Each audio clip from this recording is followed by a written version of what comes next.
So, that election was, an election, alright. Anyway, yeah, hey everybody, what's up? This is Retrokid Reviews, after the results, and, yeah, I'm just not gonna get into that. I'll probably get into it, later in the next, I don't know, 4 years.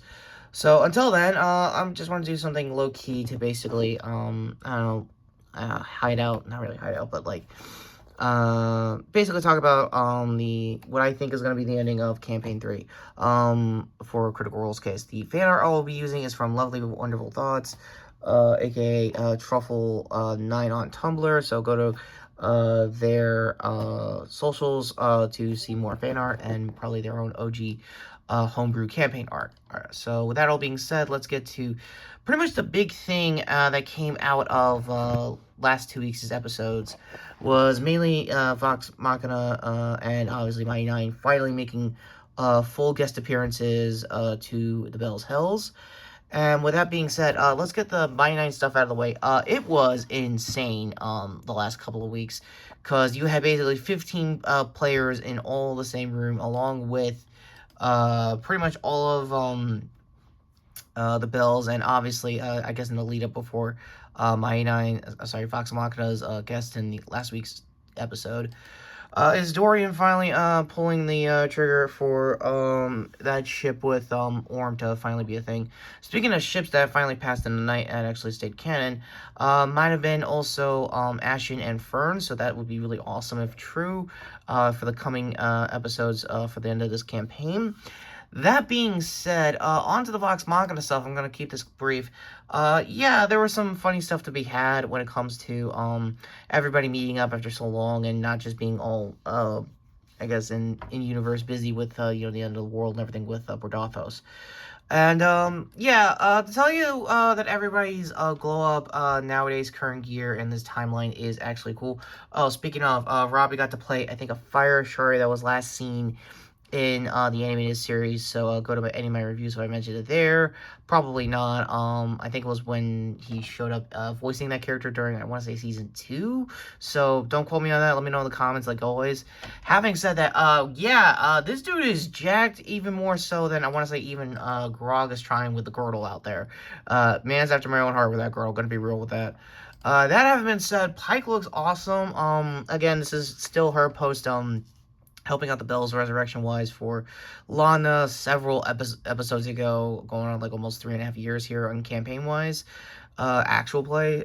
With that being said, the biggest thing I think everyone's been wondering since the beginning of all these guest appearances and now going to be actual play appearances for the PCs themselves is whether or not is Scanlan going to show up. Well, aside from Sam pulling off a great face-off reference, again, go to the full episode for that. Just, again, there were so many cages. I actually was contemplating whether to do a full video on this or just keep my original short idea for nothing but cages. But trust me, it was a very Nicolas Cage night and probably really needed for my mental health given what's going on in the next couple of days, my country-wise. So that being said, yeah, if I told you he was just basically going through a midlife crisis arc while also being a centaur, that is some Sam Riegel-ass stuff if I ever saw one. That's really where the episode kind of concludes. It's just basically where everyone is since their days of being basically the pillars, I guess, of Tal'Dorei's politics nowadays as far as governing net new or world-ending threats post their campaign after the Chrome Conclave. With that all being said, my final thoughts for Campaign 3 before going to what's probably going to be their final episodes for Campaign 3 before going into Campaign 4. It's gonna be intense. This is, again, for everyone new here to my channel, this is my first campaign watching through all the actual plays. I have not gone back on actual plays aside from highlights for both Mighty Nine and Vox Machina. I have not sat through their actual plays in total. The only time I've actually sat through full, I guess, storylines with Vox Machina was obviously, like I said, the animated series. Go to my recent review there. Word of warning, I'm going to try to keep my final thoughts on the current season in the November rundowns later next week, or probably later in the month, because as of this recording, my brother's wedding day is coming pretty soon, so I might take a week off for that at the very least. So just, again, general thoughts right there, general channel announcements, just letting you know, guys, know in advance. This was pretty much going to be a thing with or without the election happening this week. That being said, my overall thoughts of what they'll do for Campaign 4 is pretty simple, like Lou Buffin said in her channel. I feel like they're going to keep it at Daggerheart, but still have Tal'Dorei and all of Exandria as pretty much the backdrop for it, unless Matt wants to make a new continent to basically have a lot of advantages with the new Daggerheart game module that they created. That will probably be my best guess scenario as well. Now, another thing I've kind of noticed when people were going to probably complain about this is, you're switching to an entire game system. Doesn't that still mean you're still playing D&D? No, it's not. Put it in my shoes here. Go with me on this. In my particular case, I have also reviewed other third-party Nerf blasters. Everyone in my hobby does that. And we still generally call Nerf, but it is still a dart blaster of some varying degrees of a toy blaster. That's kind of where I've been going on the MO as far as making those reviews with like Extra, Zuru, and even Dart Zone throughout the last couple of years. And I feel like that's going to be the same case here too. There's still going to be a TTRPG show series, and it's still going to be a TTRPG series. It's just going to be a different module. Now, I don't remember if they had to do different modules for one-shots. I think Call of Cthulhu was mentioned once before Candela Obscura was going to be a thing. Speaking of, I am very much aware of all the live shows they're going to be doing all next year to celebrate 10 years for the show and the company as a whole. I would love to try my hardest to get the Mighty 9 one-shot tickets for Radio City Musical Hall here in New York. I all but doubt it, so best guess, I'm going to try my hardest to just see if I can make it to a panel for next year's New York Comic Con. So with me planning stuff out aside, for summaries, I was very happy to see where most of Vox Machina has been in between the campaigns. I mean, that's always a treat to see, and I'm very feeling, I'm guessing, Percival's age, with that get up, and, yeah, everything with their reactions with their kids in, Vex and, Percy's case was more or less, kind of needed, definitely, not really giving them, like, exit strategies or stuff like that, in case, like, things go south in the end game, for this campaign, but it is nice to know that both Taliesin and Laura did a really good job, giving an update of where everyone is in the Whitestone family. As for Grog and Pike, I absolutely think they are, knowing just off of the animated series, they are the icons, the hype duo of basically the party, and I am very happy that they're still best friends to this day, so that's pretty cool, and I guess work ethic kind of sense, I guess, given their recent work nowadays.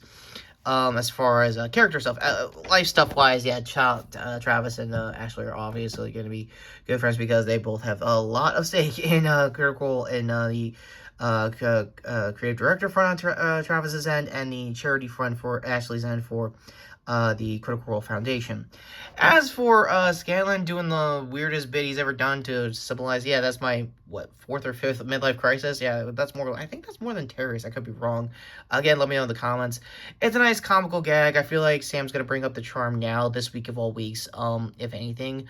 I am very much also aware that most of Critical Role has been pre-recorded since the very beginning of this campaign for various reasons.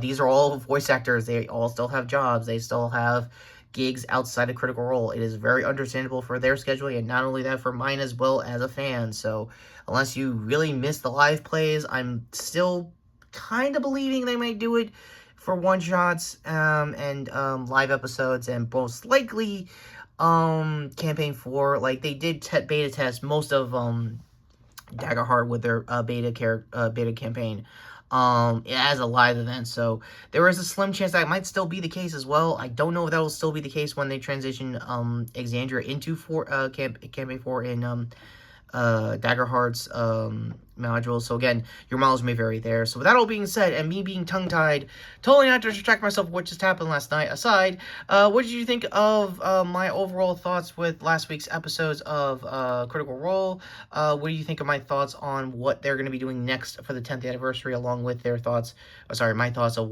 how Campaign 4 is going to go down?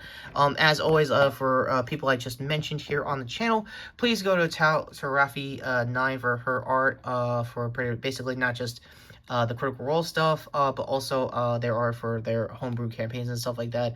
I think there's a Go link to help them I guess get funded for the fan art. So again, let me know in the comments down below if I'm right or wrong about that. If you are the guy, the Tumblr user I'm just shouting out to. And yeah, that's pretty much it. So with that all being said, Endgame's finally coming up to these assholes.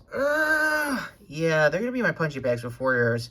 Get used to it, guys. We're going to have a lot more army builders down here for the channel than it looks. So you sub the channel, hit the notification bell down below, and go to me here, obviously, for the end cards. So that new scarf here, who this, for my previous video, which was my Nerf Strike Back review, go to really nothing. I kind of wanted to solo it for, you know, critical role reasons. Speaking of, go to the shorts place if my short for the Halloween episode drops. If not, this is probably going to be it. And until next time, this is Retrokid Reviews saying, man, this endgame arc is going to look insane. Like, just wow.